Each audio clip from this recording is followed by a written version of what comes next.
Pinaiimbestigahan o paiimbestigahan ni Senate Committee Chairman on Games and Amusements, Senator Erwin Tulfo, ang epekto ng online gambling sa lipunan at sa bansa. Iginiit ni Tulfo na dapat itigil na ito sa buong bansa dahil higit na ang perwisyong dulot nito kumpara sa kitang na ibibigay sa gobyerno.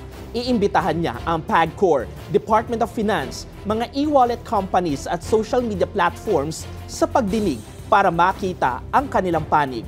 Giit naman ni Tulfo para naan niyang cancer sa lipunan ang sugal kung saan marami nang nalululong at walang nagagawang solusyon. I want a total ban and right now, di ba? Pero syempre may mga procedures, there are laws, di ba? We have to take into consideration. Yesterday during the session, binibilang ko halos lahat ng members, halos lahat ng senador ayaw sa online gaming. And they were giving us reasons. So naririnig ko na. Pero syempre tama ka, as a committee chair, maghihear kami, narinig ko na yung side ng mga senador. Of course, gusto ko rin marinig yung side ng gobyerno, ng Department of Finance, ng PAGCOR.